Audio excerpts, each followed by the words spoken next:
aviation is unique because it evokes a lot of passion. You know, people, for some reason, people care about flying an awful lot, and it's not just in a way of to get from A to B. I don't really know how to say it. It's like it brings out the best in people. It's a huge responsibility to do the right thing and come to the right conclusion for your peers that are out in the fleet. It's a big deal. You go from the two-dimensional road system to a three-dimensional airspace, but you're not constrained to the places that they've paved.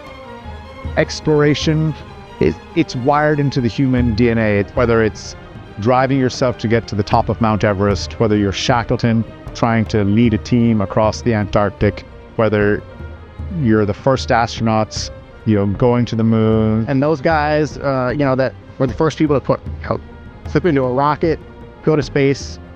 I'm sure they all had the same feeling of, I don't really know what's going to happen, but we're going to go do it. That is the human condition of exploration. That is in our DNA, and it brings teams together.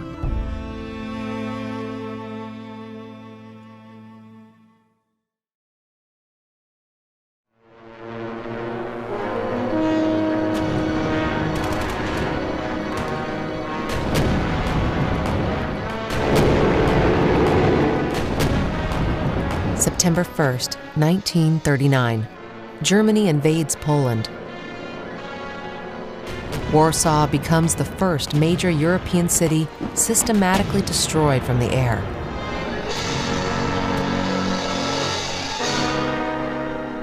With this new war, the age of air dominance has begun, and the United States is not ready.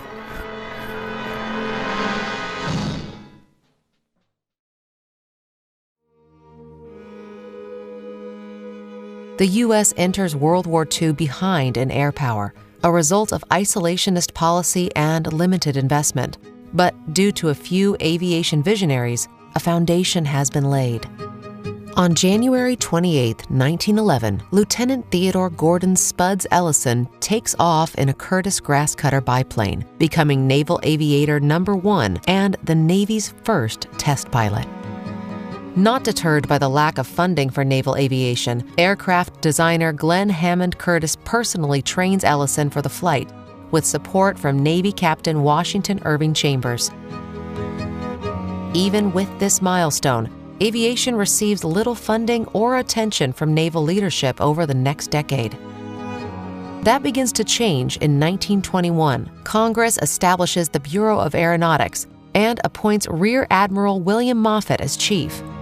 On March 22nd of the following year, the U.S. Navy commissions its first aircraft carrier, the USS Langley.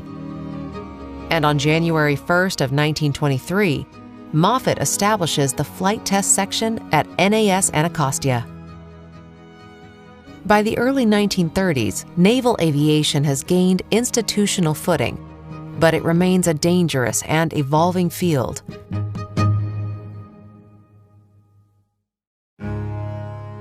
On the evening of April 3, 1933, Moffett boards the USS Akron in Langhurst, New Jersey, for a planned air demonstration involving Curtiss Sparrowhawk fighters. The flight demonstration is canceled due to rough weather, so the Sparrowhawks remain grounded. But one pilot, Lieutenant Commander Frederick Trapnell, waits on standby for the signal to take off in a small ferry plane to join the Akron. An experienced combat pilot, Trapnell has recently completed a tour with the flight test section in Anacostia.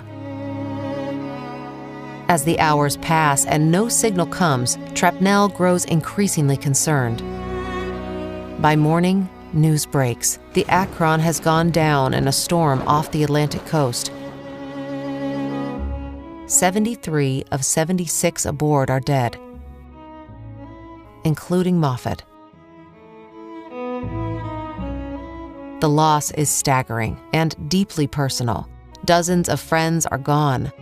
Trapnell, spared only by circumstance, carries the weight of that night for the rest of his life. The tragedy deepens his resolve. Aircraft must be made not only powerful, but survivable.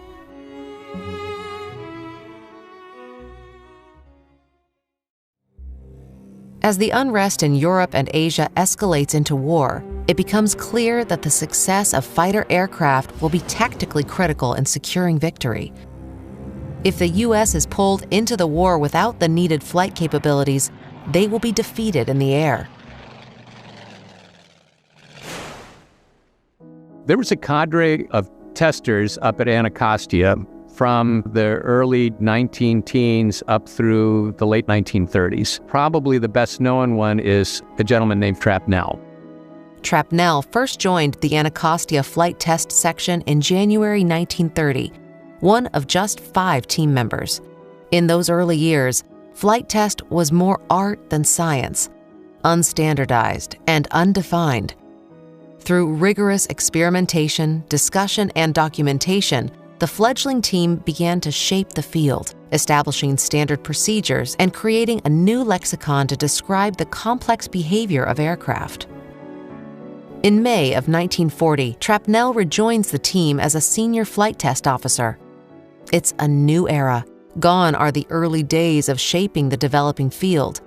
Test is now inseparably linked to the looming threat of conflict.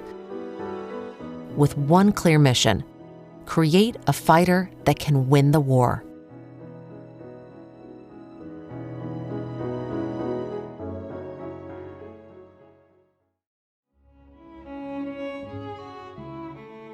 Aspects of testing are completed at multiple locations, adding additional challenges to the process.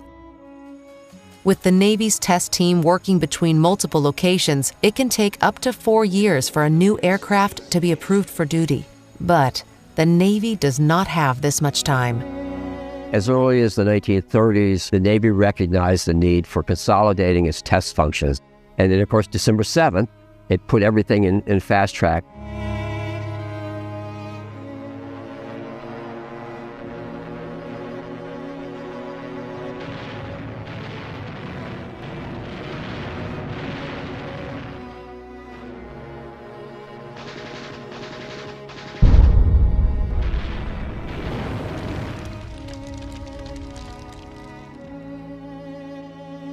Japan's attack on Pearl Harbor shatters the illusion that the United States is untouchable and propels the nation into war.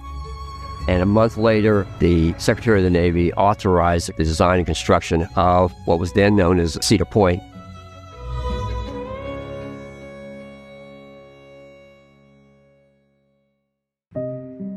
Prior to the base establishment in 1941, Southern Maryland was one of the most isolated communities in the United States.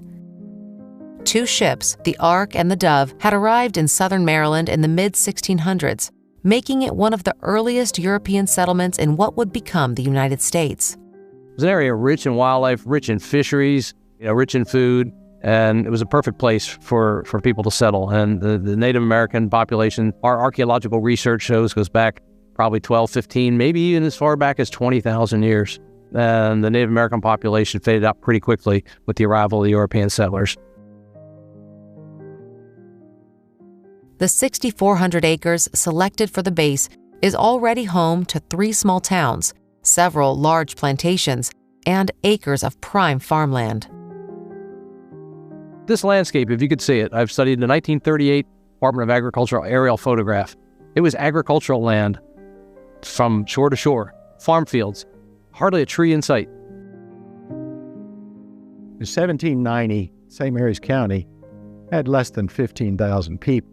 When the Navy showed up in 1942, the St. Mary's County still had about 15,000 people. You would have seen names like Raleigh and Mattingly and Woodburn.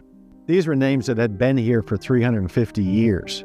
My grandsons can count back 10 generations of being here in St. Mary's County. Cedar Point had the best arable property in the county. There were some canning factories. They would can tomatoes in the summer, and they would can oysters in the winter. I can tell you from talking to all of them, and there were 13 aunts and uncles, they were very happy on Cedar Point. There was World War, and the locals were not happy about losing their homeland, but they were also patriots. They understood the need.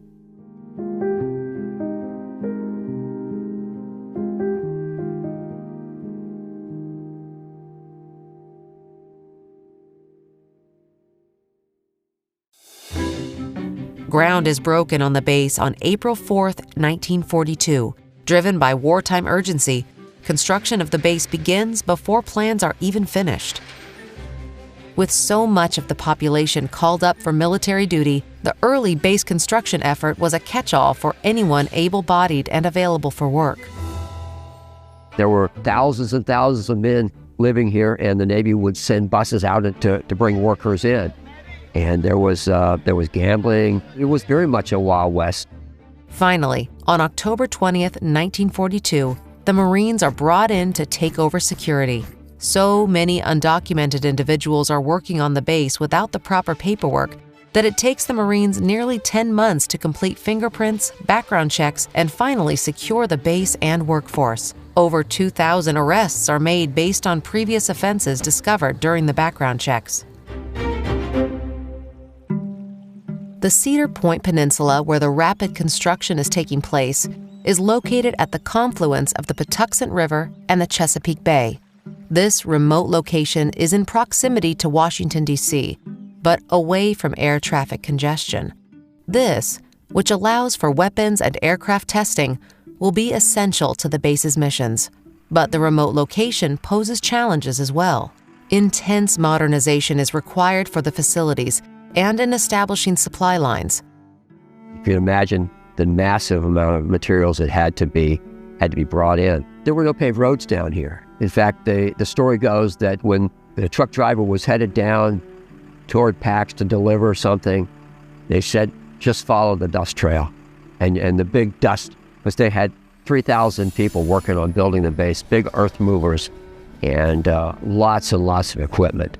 What was known as the Farmers Railroad, the Navy took it over and made it a U.S. Navy railroad and extended it all the way down to what is now Gate 1. There wasn't enough electrical power in southern Maryland. So all of these things, the Navy bringing a railroad down, upgrading the electrical requirements in the southern Maryland communications, huge impact on a very rural agricultural environment. With metal in short supply due to the war, new construction methods are needed to build aircraft hangars. And in particular, the concrete hangars are very, very important because they were the largest poured-in-place concrete structures in the country at the time that they were built. And they had great big, huge forms that they poured these things with. Forms were on railroad tracks. They were poured in sections because they would just run that form out, cross the ramp, and build, and then start another one. And you go back into the 1940s engineering journal, and there is a paper, an engineering journal that it talks about these hangars. It was pretty innovative. It's a German design. On April 1st, 1943, less than 1 year after construction began, Admiral John McCain officially commissions U.S. Naval Air Station Patuxent River. With wartime operations in full swing, it was all hands on deck.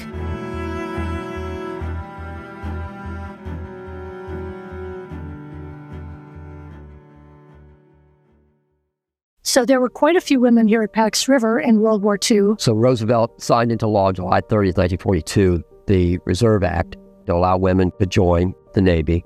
And by the end of the year, like 5 months later, there were 26,000 women had enlisted. At that point, they were designated waves, women accepted for volunteer emergency service. We hope that many thousands more will join the Navy to volunteer their services as this second year goes by, encouraged by their parents, their husbands, their fiancés, their friends, to do their part to help the Navy help the nation. There were 550 waves and 35 women officers which served at PAX during World War II.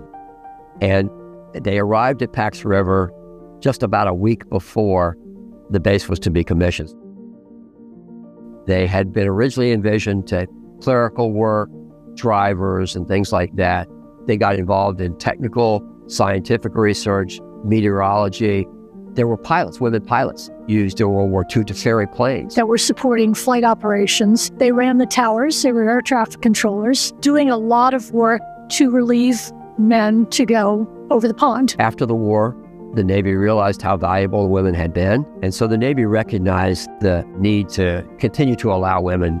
So in 1948, they made the program permanent. At the end of World War II, there was a huge cutback They were extremely limited as to how many there could be, what ranks they could attain, what jobs they could do, but they were still foot in the door.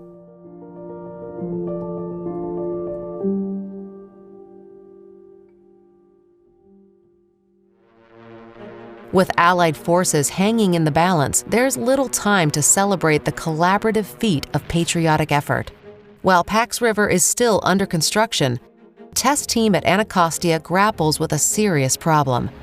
Japanese Zeros are outmaneuvering U.S. and Allied aircraft.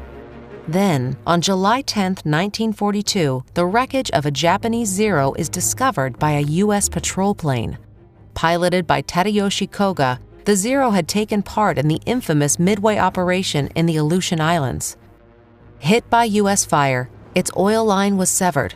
Koga attempted a gear-down landing, but the plane flipped on the icy tundra, killing him instantly. The aircraft is remarkably intact. U.S. forces recover and restore it, offering engineers and pilots their first real look at the enemy's most feared fighter. As the flight test team is preparing to relocate to Pax River, Trapnell, along with Lieutenant Commander Eddie Sanders, tests the restored Zero against the U.S. fighter, the Corsair. With Sanders in the Zero and Trapnell in the Corsair, they fly a series of mock combat flights, confirming that the Zero, despite its speed and maneuverability, has significant shortcomings. Pax River was a major test center for captured Japanese and German hardware during World War II. For example, the Japanese Zero was very, very light, incredibly powerful, incredibly maneuverable. But the bad news was it was so light because it had no armament, it had no self-sealing tanks, it had no protection. If you could shoot them, it was a flying coffin. So we built the Hellcat, and when Grumman designed the Hellcat, it was designed with enough power it could match anything the Zero could do. And at the same time, it had armor plating everywhere, and it could absorb everything the Zero could shoot. On October 21st, 1942, Trapnell traveled to Bethpage, New York, to fly the prototype XF6F3 Hellcat. Having just tested the Zero, he confirms the Hellcat is superior. The Navy needs the Hellcat immediately, but the standard approval process could take years. On Trapnell's recommendation, the Navy puts the Hellcat in combat in 1943. By the time formal approval is granted, the Hellcat has already downed more than 5,000 enemy aircraft. Its kill ratio is 19-1. The new fighter will account for 75% of the Navy's aerial victories in the war. At the same time, Nazi Germany is putting an incredible effort into weapons technology, including the first combat jet aircraft, the Me-262, and the stealth German U-boat. At the end of World War II, the Germans were deploying all kinds of wonder weapons, and one of them was a brand new class of U-boat with anechoic tiles on it, rubber tiles on the submarine that could defeat sonar. It was an amazing invention. It was the miracle weapon of its time. It was a stealth submarine. As soon as it surrendered, of course, the Navy was very interested in why this ghost ship was invisible to us. Using the technology learned from the U-1105, we could start to see how we could defeat these anti-sonar measures. With the new technology and tactical knowledge emerging from Pax River, the Allies begin to gain an advantage in Europe and the Pacific. In addition, the work done at Pax River during World War II continues to influence naval technology to this day. Anechoic tiles are used to this day.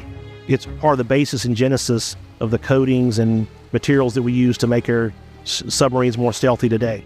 And when it came time to dispose of these aircraft, sometimes the solution was dig a hole, push it in, and cover it up. Other times the solution was push it into the water. Yes, indeed, there is a U-boat in the Potomac River, and it's one of ours.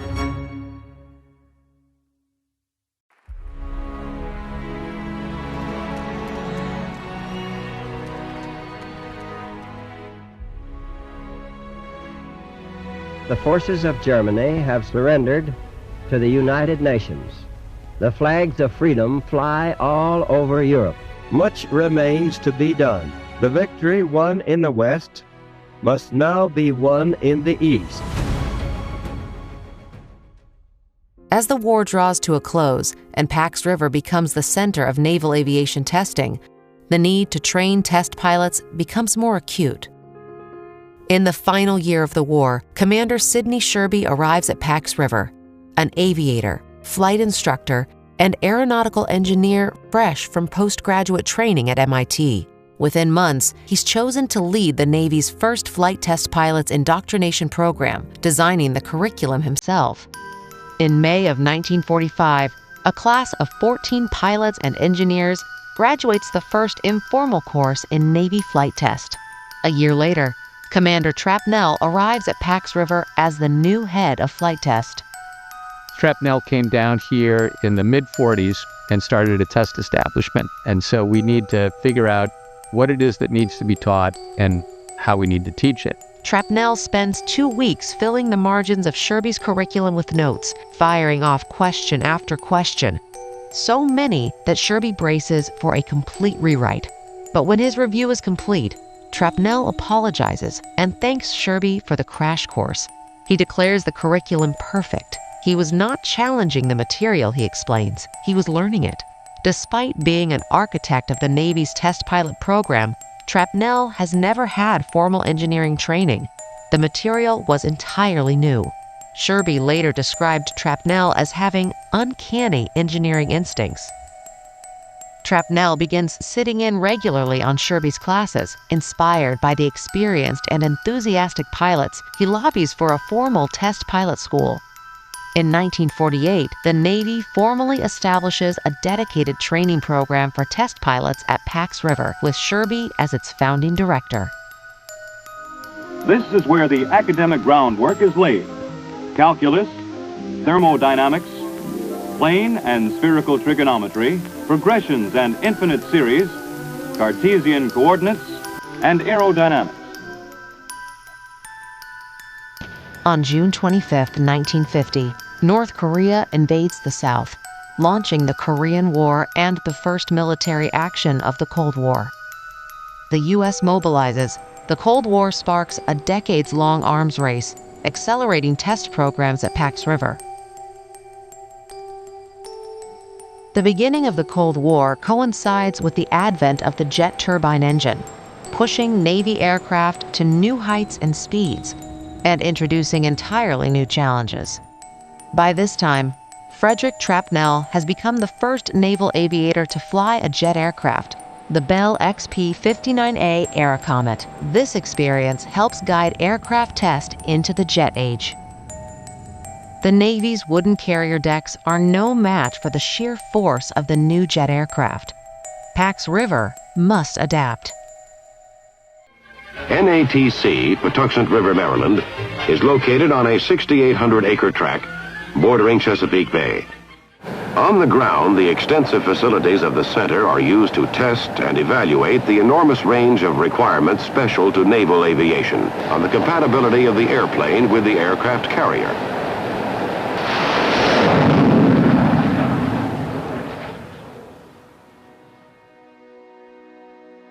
The aspect that makes naval aviation completely unique is the fact that we land aircraft on boats. In 1954, Pax River builds a steam catapult with arresting gear called the TC-7. The TC-7 is a very important capability that Pax has. It is flush with the runway. If you don't know what you're looking at, it just looks like another piece of pavement with some exposed steel. And then underneath that catapult track is the same system that you would see underneath the flight deck on an aircraft carrier. However, ours is, of course, not powered by a couple of nuclear reactors. It's powered by a set of boilers. I don't know how many 70-plus-year-old pieces of equipment that are used almost on a daily basis that are still being used in cutting-edge technological developments and testing and research that like TC-7 is. So it's a very important capability. Another major challenge in the early jet age was the high incidence of aircraft mishaps and the high rate of lethality for testers. We had, unfortunately, a high accident rate. The aircraft motors that we have today are much, much better than the motors we had in the old days. We didn't have the instrument landing systems that you have today. That stuff didn't exist. There were no computers. Around 1950 is when we started going supersonic in aircraft. And of course, the aerodynamics around a craft changes when you do that. We were going from high-performance, propeller-driven aircraft to jet aircraft. The technology was not forgiving to people that didn't understand it. So one of Pax River's darkest days was on June 7th, 1960. And inbound is a 57A bomber, which is an Air Force bomber.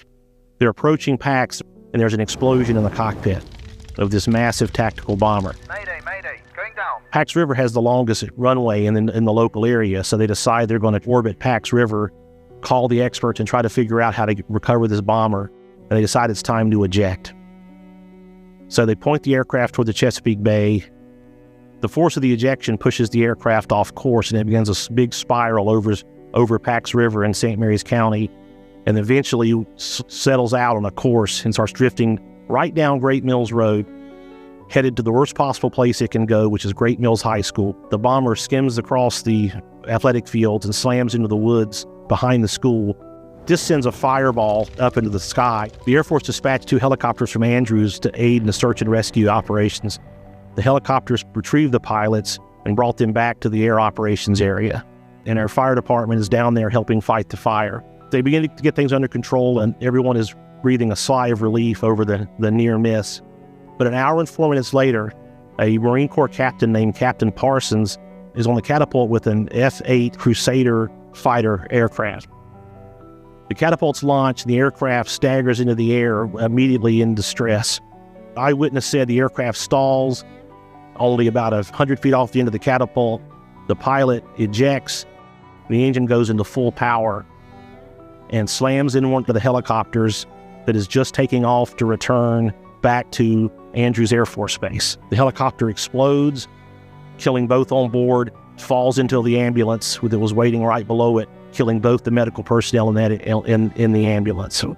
The crippled aircraft, now fragmenting and disintegrating, continues up toward the air operations building in the control tower and comes to rest on the hill beside the aircraft control tower, spewing burning jet fuel into the parking lot, setting a dozen cars ablaze and causing second and third degree burns to many of the bystanders. Now we have this intense fire going on, starting to consume the buildings and the vehicles in the parking lot. And the fire department is down at Great Mills High School, having to fight their way back through all the concerned parents who were swarming to their way toward the school. When it's all over, a dozen cars were destroyed, 4 people are dead, dozens are hospitalized with critical burns. Every street on base is named for those who lost their lives in an aircraft test mishap. The mishap rate in the Navy was about 3.5 per 100,000 flight hours. The mishap rate at the test center here was about 69 per 100,000 flight hours. So 20 times basically what the Navy Marine Corps' average was. How do you cope with the loss of somebody you love and respect? And it's as hard for me as it is for anybody else. Yeah, you miss the people who are gone, and you live for the people who are still pressing.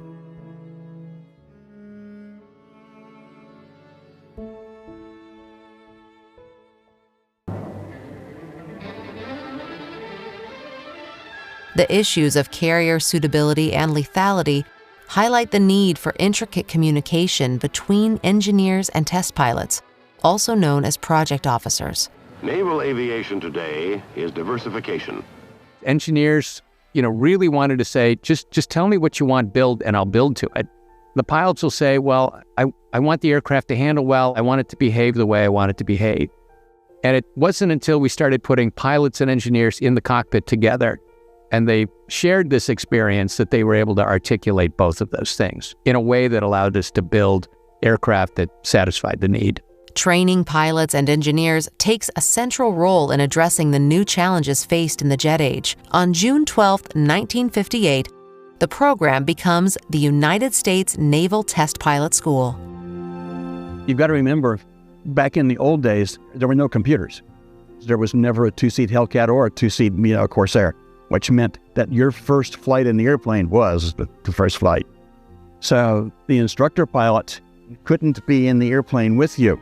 So what they would do, the student lines up and he's in one airplane, The instructor is in another airplane, and you would do what they call a section takeoff. The student would sit there, and he's trying to feel the airplane out, and you could just see it start moving.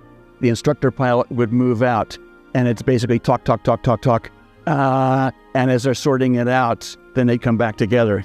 By the end of the first flight, they'd come back into the field for the entry, what they call the break turn. And basically, you would see the student just do a perfect break turn followed by the instructor. Well, if you look at what tools were available to testers in the 60s and 50s and 40s, and before that, from the dawn of aviation, we live in a world where we can find out so much about what an air vehicle is going to do without ever doing it, that buys down a ton of risk to the operator. I would say I still have not, put the straps on a V-22 and not had a clear idea of what the outcome was probably going to be. And I think that is the biggest difference between, testing and the right stuff guys who, there are people, there's a room full of people with slide rules who are going to tell you what they think is going to happen. To accept that risk and not know the answer is what I think all of us now would do, but we don't have to. For we meet in an hour of change and challenge, in a decade of hope and fear, in an age of both knowledge and ignorance. The military importance of high ground has been recognized for thousands of years, but during the Cold War, with technology advancing and tensions increasing, Russia and the United States lift their sights to new heights. In April 1959, 4 test pilot school graduates, John Glenn, Wally Schirra, Alan Shepard, and Scott Carpenter, were among the first 7 astronauts selected by NASA. I believe that this nation should commit itself to achieving the goal, before this decade is out, of landing a man on the moon and returning him safely to the Earth. Naval Test Pilot School has played a small part in that. Putting people on the moon, the astronaut program, a lot of that early training for those future astronauts happened at Naval Test Pilot School, and then after their flight test careers, thousands of people have banded together on an idea. You don't put a man on the moon because you pay for it. You have to get the team together, and they have to all want to push in the same direction. We choose to go to the moon in this decade and do the other things, not because they are easy, but because they are hard. And it came to somebody like President Kennedy coming in and unifying the thought in people's minds, and then it just took off by itself.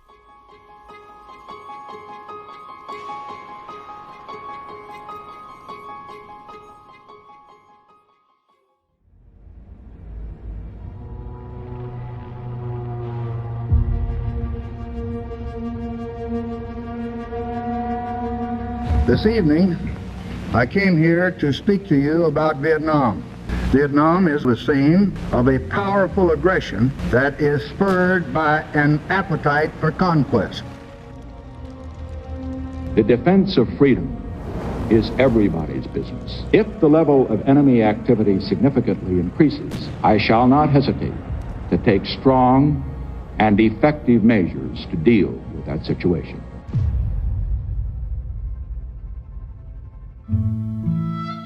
In March 1965, the United States enters into a conflict with Vietnam. In the early days of the war, the United States is losing more aircraft than the enemy. This causes a renewed focus on the development of advanced attack aircraft, like the Douglas A-4 Skyhawk, the Grumman A-6A Intruder, and the Vought A-7A Corsair II. Supersonic fighters, such as the Vought F-8 Crusader and McDonnell Douglas F-4 Phantom II, are also introduced into combat. All of these aircraft went through testing at Pax River. The 1970s saw budgets cut, but progress continued at Pax River with the testing of aircraft like the AV-8 Harrier and the F-14 Tomcat.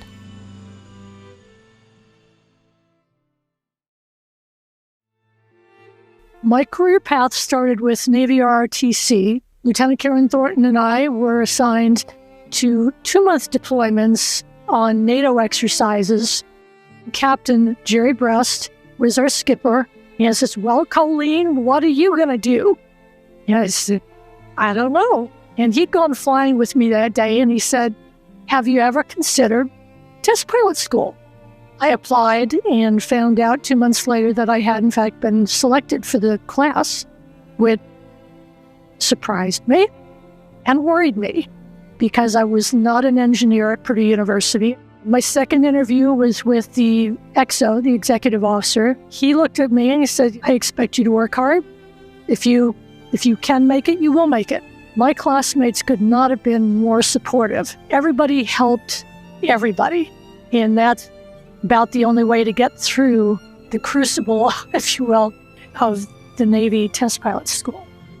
It was the hardest thing I've ever done. I've never worked so hard. It was a very proud moment to have my name called along with the other 30 members of my class at the graduation, to just be announced as a graduating member of the class of '83. I don't think I stopped smiling for a week.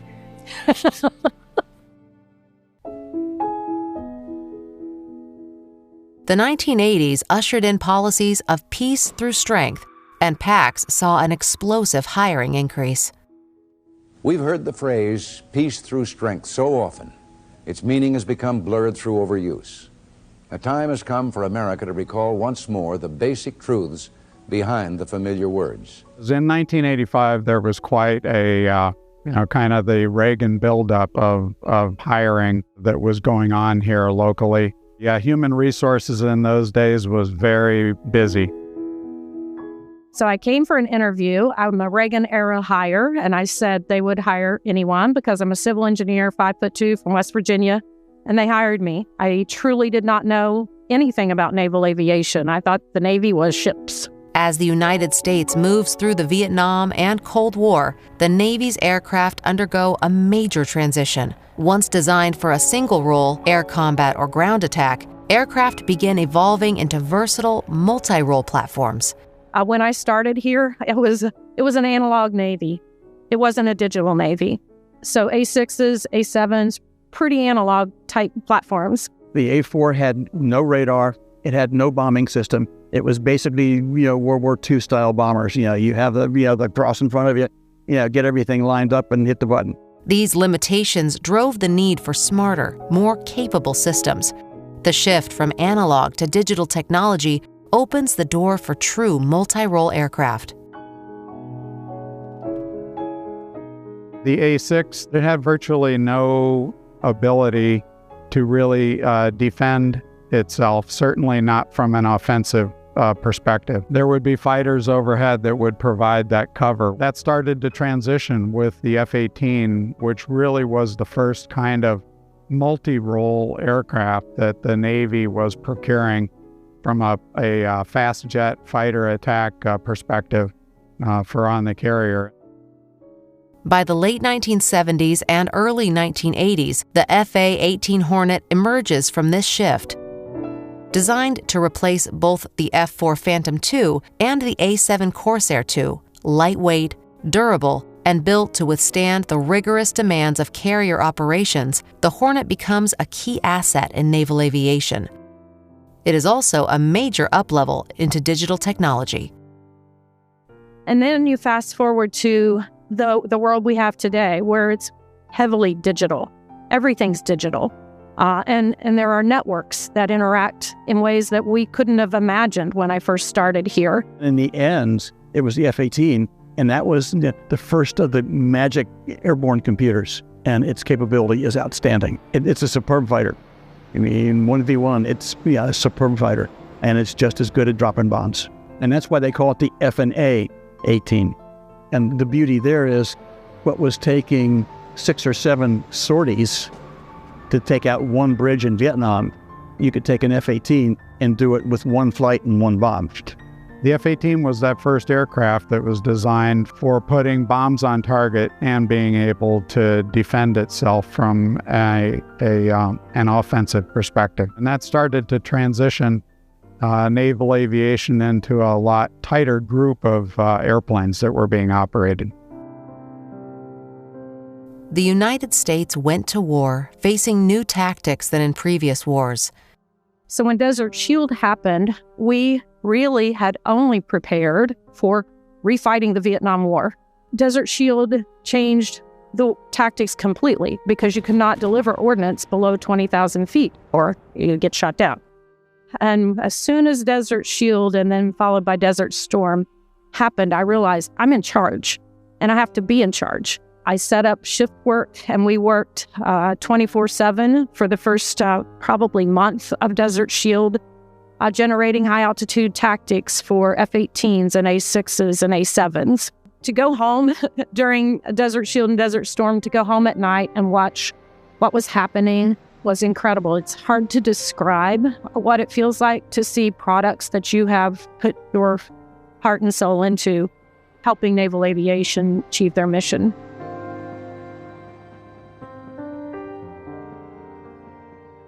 The conflict with Iraq ended in early 1991 with a swift U.S. victory. Just months later, the Soviet Union collapsed, bringing the Cold War to a close. With no major global adversary remaining, the United States emerged as the world's only superpower. The new geopolitical landscape also triggered the largest post-war military drawdown since World War II.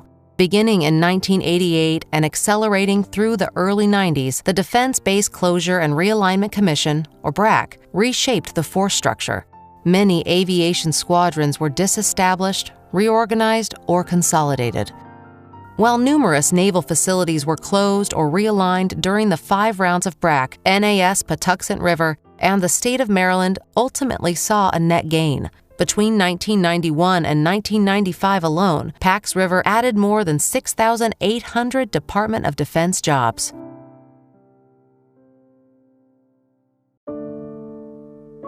On September 11, 2001, the United States is attacked. It's believed a 737 has crashed into this speculation at this point, but at least 3 floors taken out, crashed into the side of the building. Debris raining down from 110 floors up. And I happened to have the 8 o'clock class that morning. We took a break at the hour point, and we had televisions located all around. At that point, they were repeating it when the first airplane flew into the towers. The reaction was, somebody made a mistake. Can you think of any reason for a pilot to slam into a building of this height on a day like today if it wasn't intentional? We went back into class, and within, 45 minutes later, the second airplane hit. There was another one. We just saw another plane just flew into the second tower. And they interrupted class and sent everybody on base was sent home. Although Pax River was not directly involved in the attacks, its location just 60 miles southeast of the Pentagon meant that the base, which had once felt so isolated, now required stronger security measures. Basically, everything changed. And it's been that way ever since.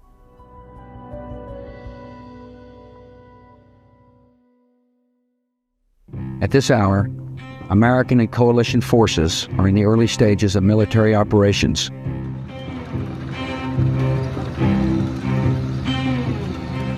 Suicide bombers, insurgent attacks, roadside bombs. The bloody litany goes on. Body armor changed, helmets changed. Almost everything from the soldier up has changed in this war.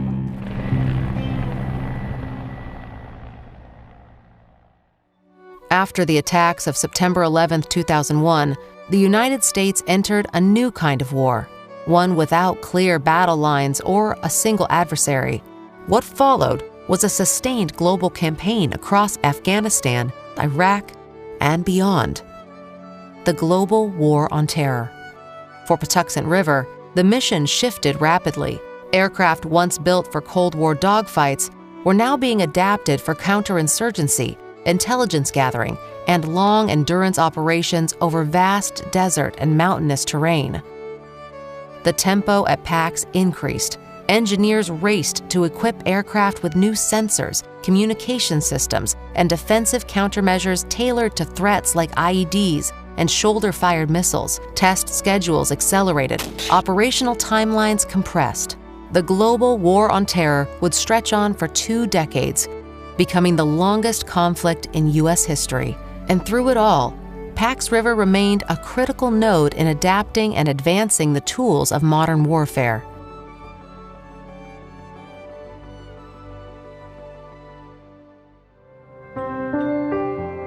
As technology and tactics are developed in accordance with world events, the multi-purpose aircraft entered a new age, with Pax River personnel taking a driving role in the development. I actually started on F-35 before it was F-35. It was the Joint Advanced Strike Technology Program. Being on the F-35 team was just kind of the place to be at the time. It was ex-airplane mentality. F-35 is it is a whole different game. There is a lot more thought about tactics and what can I do with the aircraft, more so than how to fly the aircraft. F-35 really brought the emphasis of the book is wide open with a blank sheet of paper for being able to create a complete system that not only supports the naval aviation enterprise, but works across all of the DoD's services. It was a really, really exciting time of flight test. I make a lot of jokes. When you see the aircraft do its magic, doing a hover and a vertical landing, don't marvel about the pilot doing it. The engineers made it simple. Marvel at the engineers. There was a tremendous amount of effort put into the 5th generation F-35 to hold the condition for the pilot. As a result, aircraft like the F-35B in the hover coming aboard the ship is an incredibly simple evolution compared to the Aviate-B that it replaces. It really is a straightforward aircraft for being able to learn to fly. And it is the transition for the aircrew to be able to spend more time in tactics training and weapons training, less time in how to fly the aircraft. And we actually delivered a collaborative approach across the Air Force and the Navy, which some people said could not be done.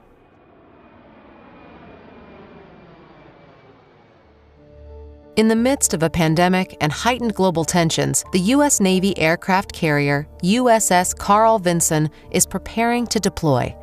This will be the first deployment with a newly integrated air wing, including the never-before-deployed CMV-22B Osprey and the F-35C Strike Fighter. We got our fuel truck, so we'll be set here shortly. But there is still work to do. The test team at PAX is charged with demonstrating that the Osprey can transport the 9,620-pound F-35 engine to the carrier fleet. This is the heaviest engine ever used in a carrier-based fighter. If the Osprey can't handle the load, which would allow mid-deployment repairs to the F-35, then the newly integrated air wing cannot deploy. And that is going to be the furthest we've ever flown a V-22 without special refueling systems or aerial refueling use, and with a significant payload. So it's a big deal. Really, it starts the night before as I'm weather checking, trying to make sure it's going to be good for the next day. So when I wake up, immediately silence my alarm, weather checking again with all the paranoia that comes with flight test and seeing, am I going to make it today? The build up to a test flight around here is certainly well scripted as far as what I do every day. That's because if I deviate, I'm going to miss something. How much extra do you think we'll have? I think we're going to get into the holding stack with 2,700. Yeah, we're thinking? I bet it's going to be more. I bet we'll be at about 32. We'll go at 30. I like it. Taking bets. Yep. When I graduated from TPS, I knew I was coming to Navy V-22. So basically from the minute I checked in, all roads have been leading to this event. You guys ready? Ready. All set. Okay. All right, we're going to brief aircraft N1, test 110, flight 45, CMV perf, maximum range demo. Good. Thanks, Scott. I had never flown with these guys before until today, as it happened. So they do fly with the whole team a lot for various things, but I personally have not flown with my own test engineers until today. So it's a feel-good moment, which I try to have all the time. Due to the unique struggle of the COVID-19 pandemic, carrier deployments are lasting months longer than usual. Many carriers are overdue for servicing, and the crews are overworked and missing home. The success of today's test is crucial in order for the USS Carl Vinson to deploy and relieve the fleet. During the flight, we're going to get away from Pax River, get up to our altitude using a mission representative climb, and just start trucking. 6 hours after takeoff, the V-22 returns. The test has been a success, proving that the V-22 has the right stuff to meet the mission. You have this whole team coming together in the cockpit with a common goal. It's just really cool to see everyone can come together and do that. On August 2nd, 2021, the Carl Vinson successfully departs its home port in San Diego. It is the first carrier to deploy with the CMV-22B Osprey and the F-35C Strike Fighter. Carrier onboard delivery is a critical mission to, Navy success as far as carriers go. Whether you need people, we need high priority parts because things break. And every once in a while, you need an Amazon Prime package while you're at sea for 6 months. And, a V-22 from now on will be the thing that brings it. Now, Pax River is at the forefront of a new capability: unmanned aircraft. I see the future having much, much more unmanned in our mix. It's not just about naval aviation, it's about the whole fleet and giving the capability of aviation, that was a game changer in the first half of the century, totally changing warfare. And so I can give that tool of aviation to anybody now, to a ship, to a soldier on the battlefield. When you think unmanned aviation, not a lot of people think about the smaller unmanned drones, but the smaller unmanned drones are really where you're going to see that huge technological advance. Do you think you're going to get to go today? We're really hoping so.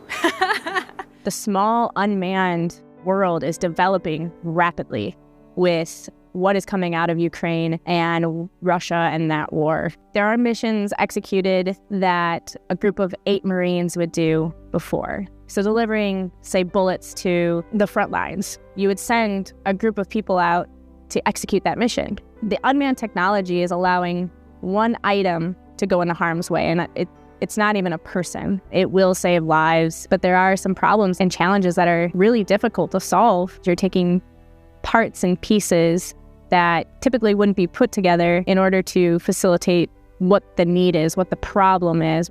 I think that a human decision element is always going to be important in aviation, specifically in tactical aviation. I do see more and more of the basic functions of the aircraft being taken over by autopilot systems. I'm sure that almost everyone has heard of the AI that did some dogfighting simulations with a pilot and beat the pants off of him. And I don't know whether we're ever going to allow an AI or a robot to make a life and death decision in an aircraft. I think that decision is always going to rely with a human at the controls in some form or another. Technology is ever changing. Unleashing your mind to think of ways to use technology in ways that has never been done before, being innovative and creative, and having the knowledge to do so, having the technical underpinning to allow you to use your mind in ways that just unleash your creativity.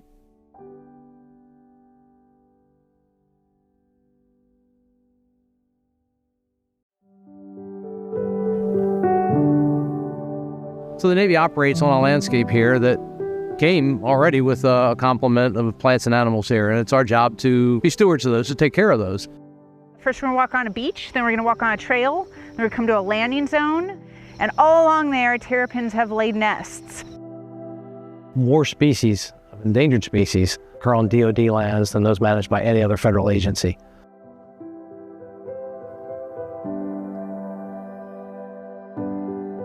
We've got, let's see, raccoons, fox, skunk, possibly coyote. We tried to manage the species here to keep them from plunging, over the edge into the world of listing as an endangered species, and we've done that with good cooperation from the Navy. There are plenty of examples where rare species, endangered species have impacted military missions, even shut down operations. And in order to be able to continue its mission, to carry it out unimpeded, we have to find ways for those two to coexist. So an active management program either manages the endangered species in one place and the mission in another. Our base environmental program goes all the way back to the early 1970s. pre-Earth Day, pre the big environmental movement in this country. And I think because of our early intervention, because of our management and the cooperation with the military operators here, we've been able to keep that from happening. Creating alternate landing zones, just a communication, win-win situation.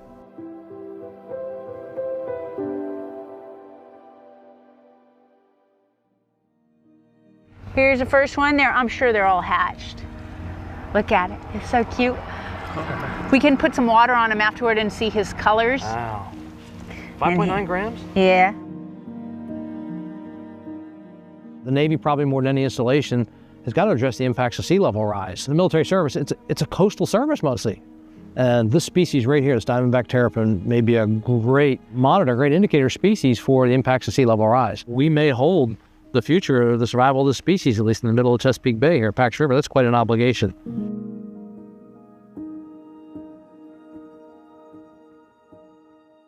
I look back on almost a 40-year career, and what I like most is I believe I actually see evidence of my hand, my management, my impact on this landscape here.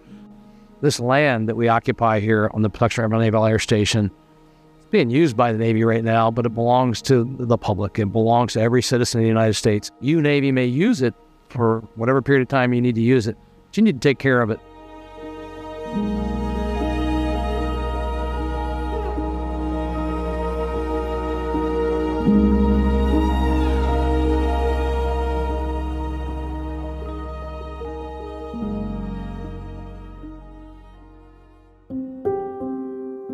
Innovations occurring in naval aviation today still find their genesis in the standardized training originally developed by Sherby, Trapnell, and others. It is by far the biggest of the flight test schools. So when we talk flight test schools in the world, we generally talk the big four. One in France, one in the United Kingdom, Naval Test Pilot School in Patuxent River, Maryland, and then Air Force Test Pilot School at Edwards Air Force Base. And Naval Test Pilot School graduates more flight test professionals every year than the other three combined. We bring people from many different backgrounds and we put them through this rigorous course, and they have to work together because nothing in the world of flight test is done on your own anymore. There's no one person out there flying at the edge of the envelope all by themselves. It's a huge team effort.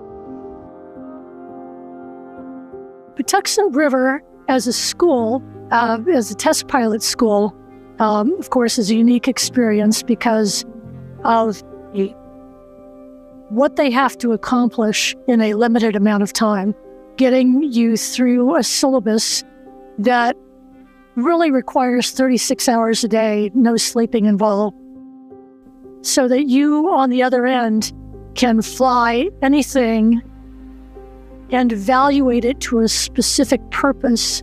And the students that show up here are definitely the cream of the crop. They tend to be the people that, if there's a rule for something, say, how come? In other words, where did that come from? I think they're intellectually curious. They know that the school's tough. They know it's one of the toughest, most challenging schools in the military. The Navy Test Pilot School has far and away the best academic instructors of any place I've ever gone to school. They said J.J. McHugh could teach differential equations to a rock, and I believe it. He made mathematics, high-level mathematics, come alive by relating them to the aircraft. One of the things that I really love about the military aviation and the flight test community, projects will come in and they will be a long project. They'll often be much longer than any military personnel's tour of duty. But they will move the football during that time, and then somebody else who doesn't even know them will pick it up and run with it.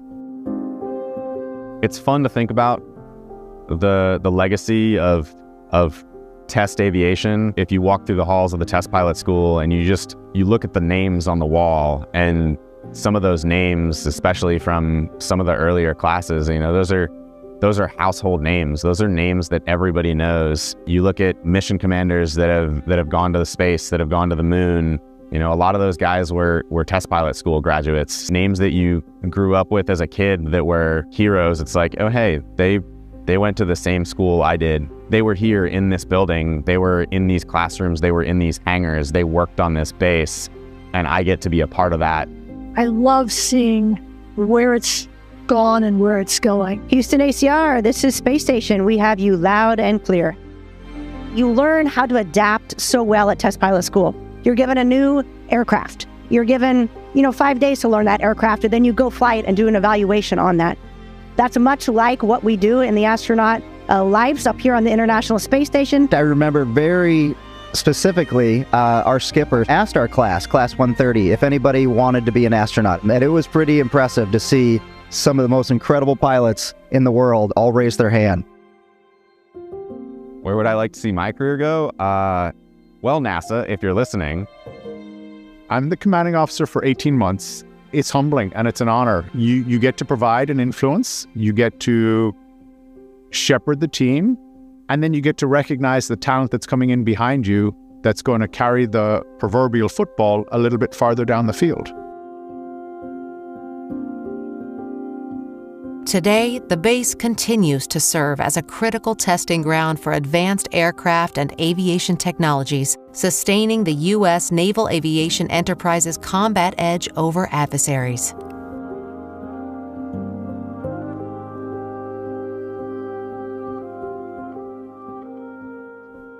Well, I contend that they commissioned the base April 1st, 1943. It wasn't complete, and it's never been complete. It's always a very dynamic, growing place. There's always something being built here.